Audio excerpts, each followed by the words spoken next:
মুখ্যমন্ত্ৰী মহিলা উদ্যমিতা অভিযান আঁচনিলৈ দিবলৈ ওলাইছো ডাঙৰ খবৰ। তো যিসকলে এছএইচজি গোটৰ মহিলাসকলে মুখ্যমন্ত্ৰী মহিলা উদ্যমিতা অভিযান আঁচনিত আবেদন কৰিছিল সেই সকল মহিলাই এই ভিডিঅ'টোত ক্লিক কৰিছে যদি অনুগ্ৰহ কৰি ভিডিঅ'টো স্কিপ নকৰি প্ৰথমৰ পৰা শেষলৈ চাই থাকিব, কিয়নো এইটো ভিডিঅ'ৰ মাজত এছএইচজি গোটৰ মহিলাসকলক 10,000কৈ টকা প্ৰদানক লৈ কেইখনমান নতুন খবৰ আপোনালোকক প্ৰদান কৰিম।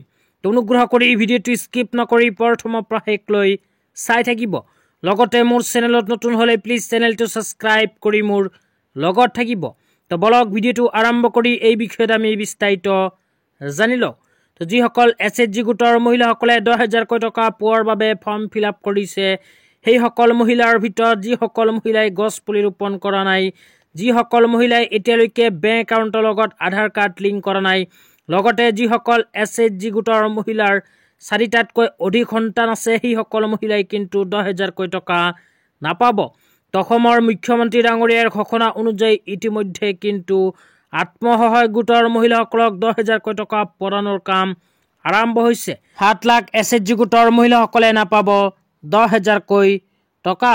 প্ৰায় 33 লাখ আত্মসহায়ক গোটৰ মহিলাসকলে 10,000কৈ টকা পোৱাৰ যোগ্য। বাকী 7 লাখ মহিলাসকলে 10,000কৈ টকা পোৱাৰ যোগ্য নহয়।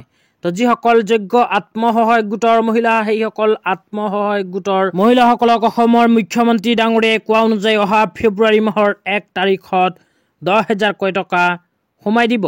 কিন্তু অফিচিয়েল আপডেট এতিয়ালৈকে অহা নাই। তো অনুগ্ৰহ কৰি মোৰ চেনেলটো ছাবস্ক্ৰাইব কৰি মোৰ লগত থাকিব। তো 10,000কৈ টকা প্ৰদানক লৈ যেতিয়াই কোনো অফিচিয়েল আপডেট আহিব লগে লগে আপোনালোকক এইটো চেনেলৰ সহায়ত জনাই দিম। তো আজি ইমানেই। ভিডিঅ'টো চাই কেনে পালে নিশ্চয় কমেণ্ট বক্সত কমেণ্ট কৰি জনাই দিব। লগতে চেনেলটো ছাবস্ক্ৰাইব কৰি মোৰ লগত